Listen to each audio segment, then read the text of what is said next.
السلام علیکم ورحمۃ اللہ وبرکاتہ۔ بسم اللہ الرحمن الرحیم۔ تدفین کے بعد تعزیت کے چند آداب کل احکام میت کورس کے سبق میں آپ حضرات کی خدمت میں عرض کرنے کی کوشش کی تھی۔ اللہ تعالی ہمیں تعزیت کے ان آداب پر عمل پیرا ہونے کی توفیق نصیب فرمائے۔ تدفین کے بعد جب میت کے گھر والے واپس قبرستان سے گھر لوٹتے ہیں تو عمومی طور پر کھانے کا اہتمام کیا جاتا ہے۔ یہ کھانے کا اہتمام کرنا ہمارے پیارے آقا حضرت محمد مصطفیٰ صلی اللہ تعالی علیہ وآلہ وسلم کی سنت ہے۔ حضور نبی کریم صلی اللہ تعالی علیہ وسلم کے بارے میں ایک روایت ملتی ہے ترمذی شریف میں کہ حضرت جعفر بن ابی طالب حضرت علی کے بھائی ہیں، ان کے بیٹے حضرت عبداللہ بن جعفر فرماتے ہیں کہ جب میرے والد حضرت جعفر رضی اللہ تعالی عنہ کی شہادت کی خبر ہمارے گھر پہنچی تو رسول اللہ صلی اللہ علیہ وسلم نے صحابہ سے فرمایا کہ جعفر کے گھر والوں کے لیے کھانا تیار کیا جائے۔ جعفر کے گھر والے اس کی شہادت کی خبر سن کر اس قدر پریشان حال ہیں کہ وہ اس اطلاع کی وجہ سے اس حالت میں ہیں کہ کھانا تیار کرنے کی طرف وہ توجہ نہیں کر سکیں گے، لہذا تم لوگوں کو چاہیے کہ ان کے گھر والوں کے لیے کھانے کا انتظام کرو۔ تو اس حدیث پاک سے یہ معلوم ہوتا ہے کہ یہ رسول اللہ صلی اللہ علیہ وسلم کی سنت ہے، لیکن حضور صلی اللہ علیہ وسلم کی سنت یہ ہے کہ محلے دار، دوست احباب، متعلقین یہ میت کے گھر والوں کے کھانے کا انتظام کریں، لیکن ہمارے ہاں اس کے برعکس ہے کہ دوست احباب، متعلقین،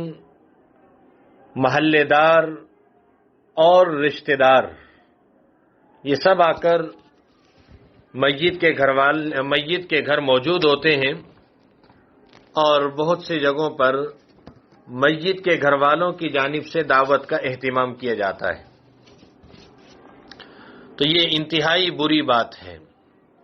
اس چیز سے اپنے آپ کو بچانے کی کوشش کرنی ہے۔ ہمیں یہ کرنا ہے کہ اگر میت ہمارے محلے میں ہوئی ہے، بھلے اس سے ہماری رشتہ داری ہے یا نہیں ہے، لیکن ہم اس بات کی کوشش کریں کہ میت کے گھر والوں کے لیے کھانے کا انتظام کریں۔ اہل میت کے پڑوسی اور دور کے رشتہ داروں کے لیے مستحب ہے کہ وہ ایک دن ایک رات کا کھانا تیار کر کے میت کے گھر پہنچائیں،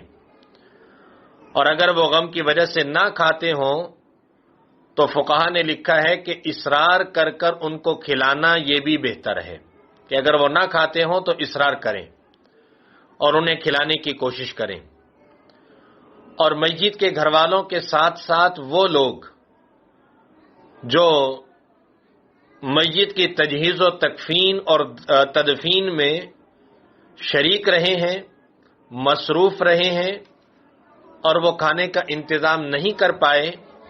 تو ان لوگوں کے لیے بھی جائز ہے کہ وہ بھی میت کے گھر کھانا کھا سکتے ہیں۔ تو یہ جو کھانا ہوتا ہے یہ کھانا میت کے گھر والوں کے لیے ہے اور ان لوگوں کے لیے ہے جو میت کی تجہیز و تکفین اور تدفین میں مصروف رہنے کی وجہ سے کھانے کا انتظام نہ کر سکے ہوں۔ ان لوگوں کے علاوہ جو باقی لوگ ہیں ان کو چاہیے کہ وہ اپنے گھروں میں ہی کھانے کا اہتمام فرمائیں۔ اور اس کے ساتھ ساتھ ایک بات یہ بھی دیکھنے میں آتی ہے کہ ہمارے ہاں بعض لوگوں نے یہ میت کا کھانا ذمے لے رکھا ہے۔ مثال کے طور پر اگر ایک شخص کا انتقال ہوا ہے، اس شخص کے انتقال کی وجہ سے اس کی بیوی بیوہ ہو چکی ہے اور اس بیوہ کے والد کے ذمے لازم ہو چکا ہے کہ وہ پوری برادری کو کھانا کھلائے، تو وہ شخص کہ جس کی بیٹی بیوہ ہو چکی ہے، جس کی بیٹی کا شوہر فوت ہو چکا ہے، اس شخص اور اس کے گھر والے کس قدر غم سے نڈھال ہیں، لیکن ہمارے معاشرے کا ظلم یہ ہے کہ ہم لوگوں نے ان پر اس دعوت کو بھی لازم کر دیا ہے۔ تو ہم اس چیز کو اپنے اندر سے ختم کرنے کی کوشش کریں، اپنے گھر والوں کو اس کی وصیت کریں کہ اگر کوئی خوشی سے، خواہ وہ ہمارا سسرالی رشتہ دار ہے، خواہ وہ ہمارا ننیالی رشتہ دار ہے، خواہ وہ ہمارے ددیال کا رشتہ دار ہے، خواہ وہ ہمارا پڑوسی اور ہمسایہ ہے، خواہ وہ ہمارا قریبی عزیز اور دوست ہے، جو خوشی سے کھانا دینا چاہے اس کے کھانے کو قبول کر لیں، ورنہ یہ رسماً کھانے کو کسی کے اوپر لازم نہ کریں۔ ہم اپنی جہاں تک ہمارا اختیار چل سکتا ہے وہاں تک ہم اس چیز کے اہتمام کرنے کی کوشش کریں۔ یہ ہمارے معاشرے میں کی جانے والی بہت ہی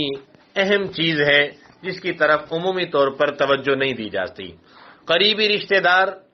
اگرچہ تنگ دست ہے، بدنامی کے خوف سے وہ پرتکلف اور عمدہ کھانا اس کے لیے ضروری ہے کہ بھیجا جائے، اور پھر میت کے گھر والوں اور خاندان والوں اور اس کی پوری برادری کے معیار کے مطابق بھی ہو۔ اس کی جیب اجازت دیتی ہے دال کی، لیکن میت کے گھر والے امیر ہیں، اس کے اوپر لازم ہو چکا کہ خواہ وہ قرض لے کر کرے لیکن وہ مرغ اور قورمے لا کر پیش کرے۔ انتہائی بری بات ہے۔ تو جو آسانی کے ساتھ ہو سکے، خواہ وہ قریبی رشتہ دار کا ہو یا دور کے رشتہ دار کا ہو، میت کے گھر والے اس کو قبول کرنا چاہیں تو قبول کر سکتے ہیں، لیکن کسی کے اوپر اس کو لازم کر دینا اس کی شریعت بالکل اجازت نہیں دیتی ہے۔ تو یہ سب امور جو ہے قابل اصلاح ہیں۔ اور اگلی بات یہ کہ جب تدفین کے عمل سے فراغت ہو جاتی ہے تو پھر ایصال ثواب کا اہتمام کیا جاتا ہے۔ ایصال ثواب اس کی حقیقت شرع میں فقط اتنی ہے کہ کسی نے کوئی نیک کام کیا، اس پر اس کو جو کچھ ثواب ملا اس نے اپنی طرف سے وہ ثواب کسی دوسرے کو دے دیا۔ یہ اس کو کہتے ہیں ایصال ثواب، کہ کوئی بھی نیک عمل کریں، 2 رکعت نفل پڑھی، اس کا ثواب فلاں کو دے دیا، 2 آیات قرآن پاک کی تلاوت کی، اس کا ثواب فلاں کو دے دیا۔ اور ایصال ثواب یہ مردوں کے ساتھ خاص نہیں ہے، زندوں کو بھی ایصال ثواب کیا جا سکتا ہے۔ اور بعض لوگ ایصال ثواب کے لیے اس بات کو ضروری سمجھتے ہیں کہ مولوی صاحب کو بلایا جائے۔ ابھی کچھ دنوں قبل یہ بات معلوم ہوئی کہ ایک گھرانے میں فوتگی ہوئی، اس گھرانے کی فیملی کے لوگوں نے واٹس ایپ گروپ بنایا، اور واٹس ایپ گروپ بنانے کے بعد خواتین اپنے اپنے گھروں میں وظائف اور اذکار اور تلاوت پڑھتی ہیں، تسبیحات کرتی ہیں، جتنی تسبیحیں ہوتی ہیں وہ سب واٹس ایپ گروپ میں ڈال دیتی ہیں، اور پھر اس کو شمار کیا جاتا ہے بعد میں، اور پھر اکٹھا اس کا ثواب پہنچایا جاتا ہے۔ تو اس کی کوئی چندہ ضرورت نہیں ہے، اس کی کسی قسم کی کوئی ضرورت نہیں شرعی طور پر۔ ہر شخص انفرادی طور پر جتنا اس نے پڑھا، اور بعض گھرانوں میں مولوی صاحب کو ضروری سمجھا جاتا ہے کہ جی ہم نے فلاں فلاں اذکار کر لیے، اب یہ جا کر مسجد کے مولوی صاحب کو بتا دو، وہ ہمارے مردے کو بخش دیں گے۔ تو مولوی نہیں بخشے گا، یہ بخشنا خود ہے۔ خود کیسے بخشنا ہے؟ بخشنے کا طریقہ یہ ہے کہ یہ دعا کر دیں کہ یا اللہ میرے اس عمل کا ثواب جو آپ نے مجھے عطا فرمایا ہے وہ فلاں شخص کو دے دیں، فلاں شخص کو پہنچا دیں، بس وہ پہنچ جائے گا انشاءاللہ۔ اتنی سی بات ہے، یہ کوئی مشکل نہیں ہے۔ یہ مشکل جو ہے کھانے پینے والے مولویوں نے بھی مشکل بنا رکھا ہے۔ وہ کہتے ہیں ہمارے پاس لے کر آئیں، کھانے ہمارے پاس لے کر آئیں، پھر کہیں جا کر یہ کام ہوگا، تو اس کی کوئی ضرورت نہیں۔ آپ بس دعا کریں کہ اے اللہ یہ میں نے کھانا بنایا اور یہ میں کھانا غریبوں میں تقسیم کر رہا ہوں، اس کا ثواب آپ فلاں کو پہنچا دیں، انشاءاللہ رب سبحانہ و تعالی وہ ثواب ان کو پہنچا دیں گے۔ اور عمومی طور پر یہ بھی دیکھا جاتا ہے کہ ہمارے پاس بھی بعض لوگ آتے ہیں، علماء کے پاس جاتے ہیں، مساجد کے مولویوں کے پاس جاتے ہیں کہ جی آپ ہمیں اتنے قرآن دے دیں، ہمیں ضرورت ہے، اتنی یاسینیں دے دیں، اتنی فلاں دے دیں فلاں، تو اس کی کوئی ضرورت نہیں۔ ایصال ثواب خواہ تھوڑا ہو یا زیادہ ہو، جو خود ہو سکے اور جتنا آسانی کے ساتھ ہو سکے اس کو پہنچانے کی کوشش کی جائے۔ ایصال ثواب کے لیے شرعاً یہ اصول اپنے ذہن میں رکھیں کہ ایصال ثواب کے لیے شرعاً نہ کوئی خاص وقت ہے، نہ کوئی دن مقرر ہے کہ اس کے علاوہ ایصال ثواب نہیں ہو سکتا، اور نہ ہی کوئی جگہ خاص مقرر ہے، نہ کوئی خاص عبادت ہے۔ یہ ساری باتیں اپنے ذہن میں رکھ لیں کہ ایصال ثواب کے لیے نہ تو کوئی وقت کوئی خاص ہے، نہ دن کوئی خاص ہے، نہ کوئی پڑھانا کوئی خاص ہے، اور نہ ہی کوئی جگہ خاص ہے، کوئی عبادت بھی خاص نہیں۔ اور نہ یہ ضروری ہے کہ لوگ سب مل کر اکٹھے ہوں، اور نہ یہ ضروری ہے کہ جب ایصال ثواب کیا جائے اس کے بعد کوئی تبرک تقسیم ہو۔ ان ساری چیزوں کی ہماری طرف سے بنائی ہوئی خود ایک رسمیں ہیں، ان کا شریعت سے کوئی تعلق نہیں ہے۔ بعض جگہوں پر وہ چیزیں سامنے رکھ دی جاتی ہیں، اس پر دم کیا جاتا ہے، کسی عالم دین یا حافظ قاری کو ضرور بلایا جاتا ہے، تو یہ ساری چیزیں کوئی ضروری نہیں۔ قرآن پاک کا ختم کرایا جاتا ہے، مخصوص تعداد میں دعائیں پڑھی جاتی ہیں، یہ ساری رسمیں ہیں، پابندیاں ہیں جو ہم نے از خود بڑھا لی ہیں، ورنہ شریعت سے ان کا کوئی تعلق نہیں ہے۔ اب جتنی بھی عبادات ہیں وہ سب کی سب عبادات اپنے عزیزوں کو ہدیتاً تحفتاً ایصال ثواب کی جا سکتی ہیں، لیکن فرائض جو ہیں، فرض عبادتیں، اس کے بارے میں فقہا کا اختلاف ہے۔ نفل عبادت کے بارے میں تو فقہاء احناف کا کوئی اختلاف نہیں۔ سب فقہا یہ فرماتے ہیں کہ جو بھی نفل عبادت آپ کریں، نفلی صدقہ کریں، قرآن کی تلاوت کریں، درود پاک پڑھیں، نفلی نماز پڑھیں، نفلی روزہ رکھیں، جو بھی نفلی عبادت ہو اس کے ایصال ثواب کرنے میں کسی فقیہ کا کوئی اختلاف نہیں، وہ ایصال ثواب کیا جا سکتا ہے۔ لیکن جو فرض ہے، ہم نے ظہر کے فرض 4 رکعت پڑھی، آیا یہ بھی بھیجے جا سکتے ہیں یا نہیں؟ اس کے بارے میں فقہا کا اختلاف ہے۔ بعض فقہا نے اس کو جائز لکھا ہے، بعض نے منع کیا ہے۔ تو بہتر یہ ہے کہ ہم اپنے نوافل اور نفلی عبادات وہ ایصال ثواب کرنے کی کوشش کریں۔ اگر کسی عبادت کا ثواب متعدد لوگوں کو بخشا جائے، مثال کے طور پر 2 رکعت نفل پڑھی، اب 2 رکعت نفل پڑھنے کے بعد بندہ کہتا ہے کہ اس کا ثواب میرے استاد کو بھی مل جائے، میرے والدین کو بھی مل جائے، اور تمام کے تمام مسلمانوں کو بھی مل جائے، تو اس کے بارے میں آیا اس ثواب کو تقسیم کیا جاتا ہے یا ہر ایک کو پورا ثواب ملے گا؟ یعنی 2 رکعتوں کا جو ثواب ہے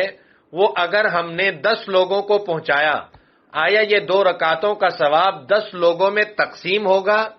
یا 10 کے 10 لوگوں کو پوری 2 رکعتوں کا ثواب پہنچے گا؟ اس کے بارے میں بھی فقہا کے 2 نظریے ہیں۔ بعض فقہا کہتے ہیں کہ یہ ثواب تقسیم ہوتا ہے، یعنی 2 رکعتوں کا ثواب 10 لوگوں میں تقسیم ہو جائے گا، جتنا جس کے حصے میں آتا ہے وہ اس کو مل جائے گا۔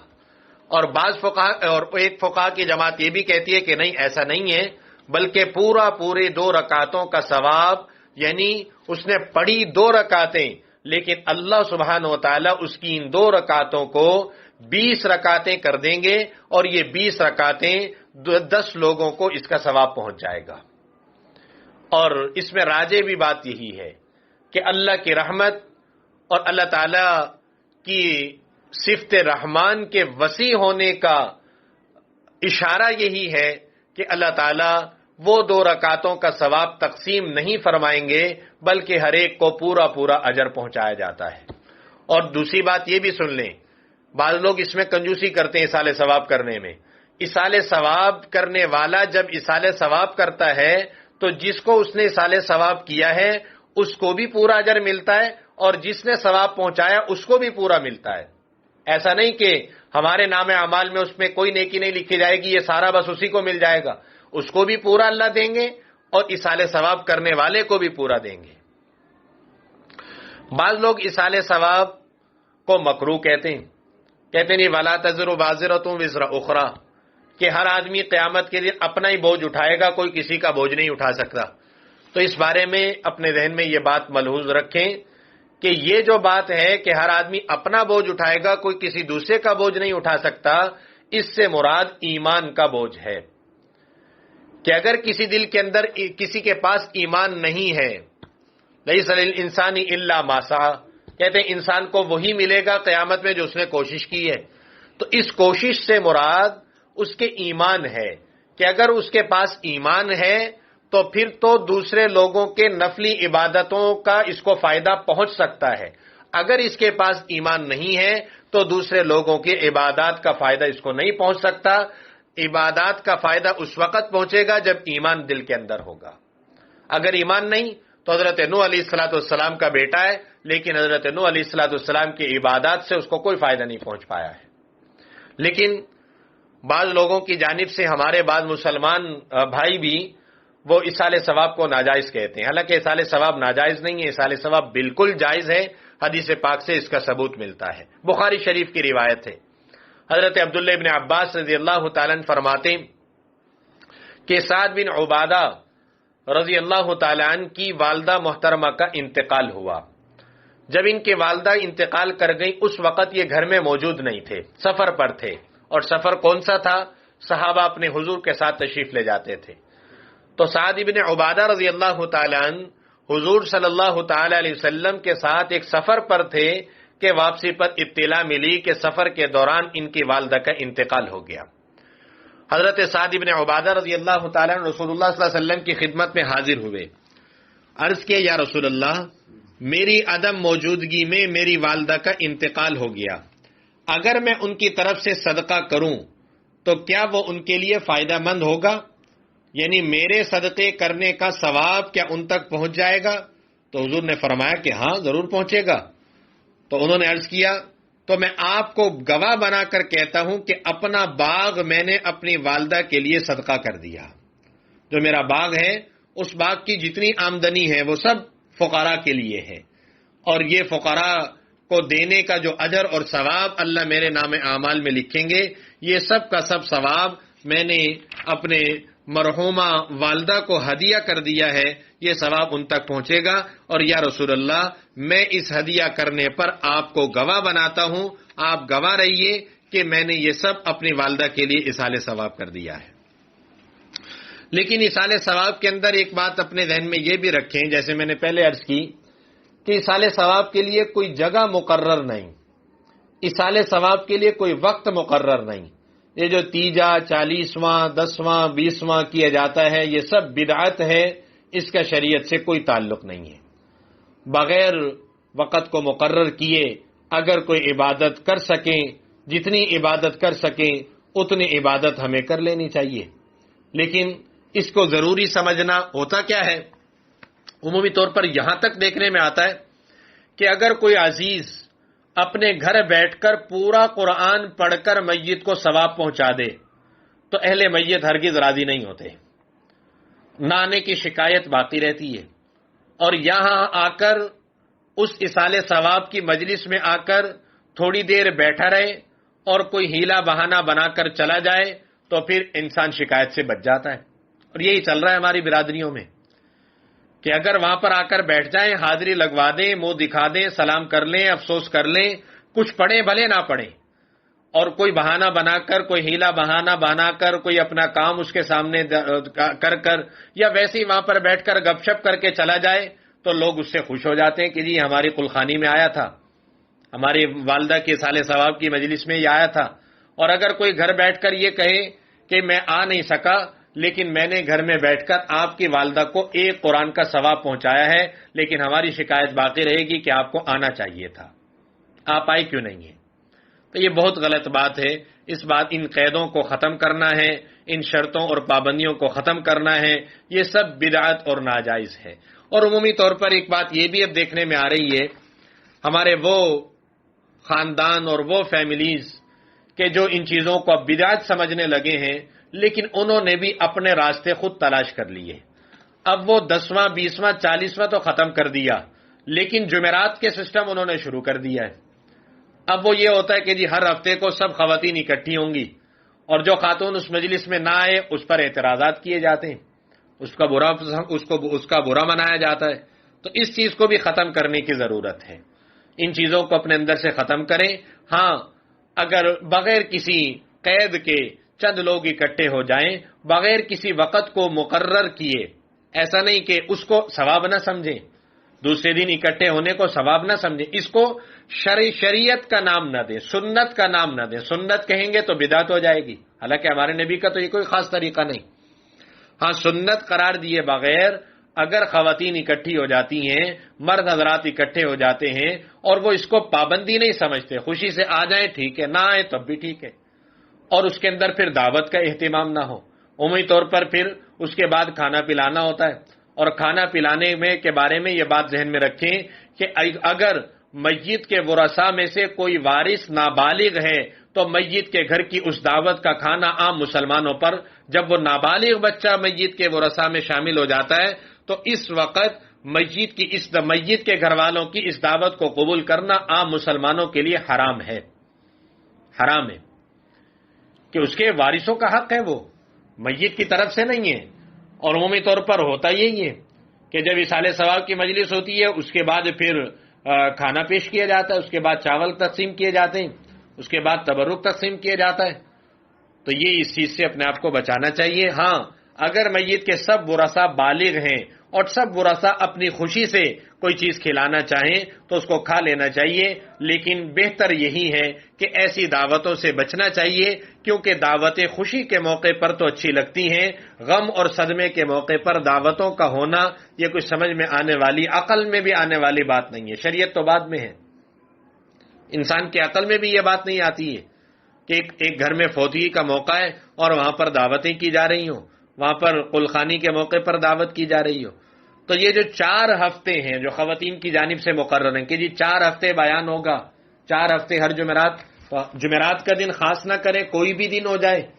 اور اس دن اور 4 بھی ضروری نہ ہو، دو ہفتے بیان ہو جائے تو اس کی بھی فقہی طور پر اجازت ہے۔ اور پھر بعض گھرانوں میں اس بات کو بھی ضروری سمجھا جاتا ہے کہ جی مسلسل گھر میں جو ہے وہ شرکت کی جائے، مسلسل روزانہ گھر آیا جائے، تو یہ بھی اس کی بھی کوئی خاص ضرورت نہیں۔ کل آپ پڑھ چکے کہ تعزیت ان 3 دنوں میں سے کسی ایک دن بھی اگر کوئی شخص چلا جائے اور جا کر ان سے تسلی کر لے، ان کو تسلی دے دے، ان سے افسوس کا اظہار کر دے، تو اس